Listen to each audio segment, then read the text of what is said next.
You can see I am recording a book review for Chocolate Friday. This book is by Edwina Martin-Arnold, and this book was rather spicy. I want to almost call it an erotica, but at the same time, I feel like that wouldn't really do the book justice because it's not just an erotica. It's not just a book where it's launched and loaded with sex. It's like a book about a woman that really is just kind of,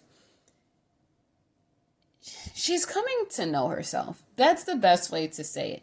It's not like one of those books where it's like the main topic is so much sex that it's not like a Zane book, basically. So the main character, she is battling an issue from the very beginning of the book that she's been going to see a therapist about. Her name is Olivia Anderson. And although she obviously feels like she has an interest in men, she just has a hard time when it comes to actually committing the act of being intimate with a man. Like, she thinks about it, but even the thought of her looking at her own vagina doesn't necessarily repulse her, but it almost scares her to an extent. Like, it kind of reminds me of this show that I had watched on Netflix where this woman had put a mirror down there to look at her own vagina and took a whole picture of it, and it became a huge sensation. She was getting a bunch of offers and stuff on selling the picture, but she never did. Basically, that's what Olivia is almost experiencing, is she's looking down there. She's discovering herself. And you can also tell from the very beginning of the book, too, her relationship with her mother is extremely strained. Her mom wants her to hurry up and find a man, get married, have kids. Her mom just kind of sounds like one of those down south moms that's just we go to church every Sunday. We're all family orientated. You need to start dropping some kids because what's going on? Her mom truly thinks something is wrong with her. And really, it's not her mom is convinced that she's a lesbian at this point because she has a friend and her mom's like, you're a beautiful woman, you're successful, you're this and that. What's wrong with you? You must be a lesbian. And it's just it was kind of disheartening because it was just her mom kind of embarrassed the mess out of her in this restaurant. And it's she has a friend, Olivia has a friend named Cassandra. She calls her Cass. And the mom automatically assumes that must be her lesbian lover, whatever. But Cassandra actually already is with someone. So it's she's going to this therapist. So it's her friend Cass really helps her a lot along with this therapist with dealing with her issue of not really wanting to, let alone look down there. She obviously, she wants, it's so complicated to describe. It's not complicated, but it's just she has a desire to be intimate, to be in a relationship, to be loved, but she just has a lot of trauma from her past that makes it hard to kind of delve into that. So she's a professor. She's extremely successful. Her friend Cassandra is also a professor. So her friend Cassandra is helping her with the process. Her friend is helping to encourage her to take the therapist's advice. And her friend finally tells her, you know what? Let's go to Chocolate Friday. And Chocolate Friday is an all-male review. It is basically a bunch of male strippers doing what male strippers do. It is very erotic. It seems like it's exciting for a Friday night. It's the first of every Friday night of the month. So the first Friday of every month. So it's it sounds kind of exciting. The author definitely did a great job of selling this night because I don't want to see a bunch of male strippers, but the way the author portrayed it, I might be interested in going. So it was definitely eye-opening for her. I will call it eye-opening when she first gets there. And she's nervous that she's going to see one of her students. She's nervous that she's going to see someone she knows. She's also nervous because her and Cassandra are going with Cassandra's girlfriend. So she's a little nervous about what if one of Cassandra's girlfriends see her and Jenny together and how will people respond? Because she was saying that although people do understand that there's lesbian, there's gay relationships, that some people are still bigots and they try and start trouble when they see two women together, which was pretty messed up, but it does still happen, unfortunately. So they're all drinking wine. They're trying to help her calm down. They're trying to give her all the support she needs.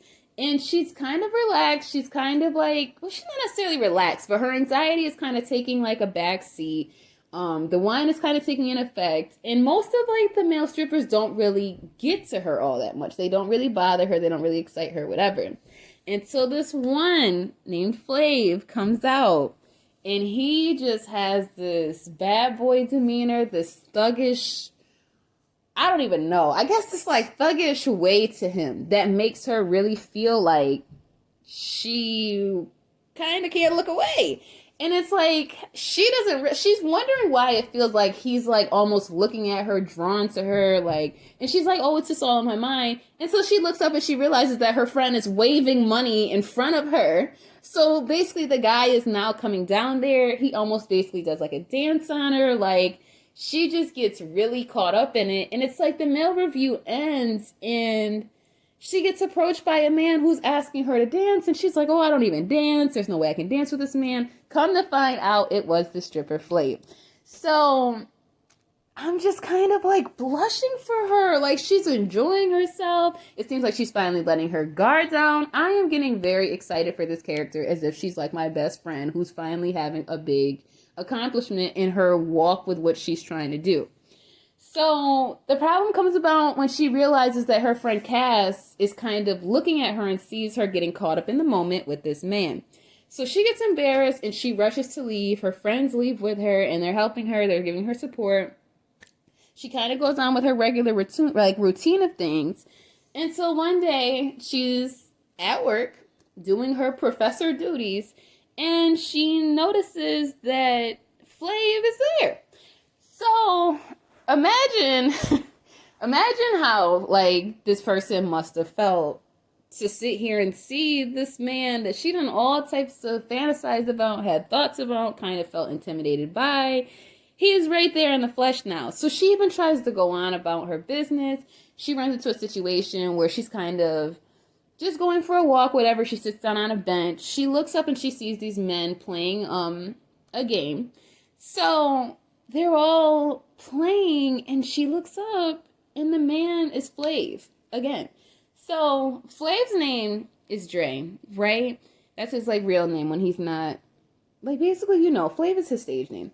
So she sees this man and she sees him again and it's like she can kind of tell that it seems like he might be a little affected by her. Like, his game is like, he's not playing the same. He's not able to sit here and get the ball where it needs to go the same way. He seems like he's a little distracted.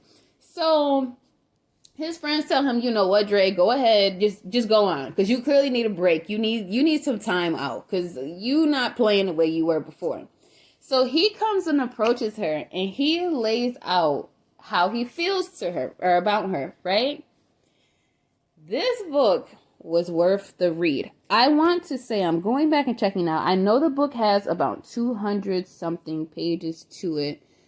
This book, I was actually able to download for free. So I had downloaded it a couple days ago. It was probably about 4 or 5 days ago I had downloaded it. I think the author was running a promotion at the time. The book was free. So I was hyped to be able to read it. But at the same time, I feel like the book was only like $2.99 if it wasn't free. And if that wasn't the case, then I want to say that it was, I don't know, how much was it? It was available, I want to say, on Kindle Unlimited either way. So, you guys have to check out this author. I have never read a book by her before, but this one definitely drew me in. Because I'm going to be honest, I can't do extremely erotica-packed books, but this was a right balance of storytelling as well as some other features to it, so I could appreciate it. This book was definitely 5 stars for me. I had looked on Amazon as well just to get an idea of what other people thought of the book. I could have swore out of like 20 reviews she had, it wasn't like I want to say it was at least 4 stars. Like out of like the combined 20 reviews, it was at least a 4-star book. If it wasn't 5-star, I would be shocked. But I could have sworn when I saw it that people really had enjoyed the book. So you guys have to let me know if you plan on checking it out. If you guys are going to get into this author and do end up reading this book, I highly recommend that you go to the next book in this series as well, called Vanilla Chocolate, Let me know what you guys think. I will place the link to the book below, and I will see you guys later. Bye.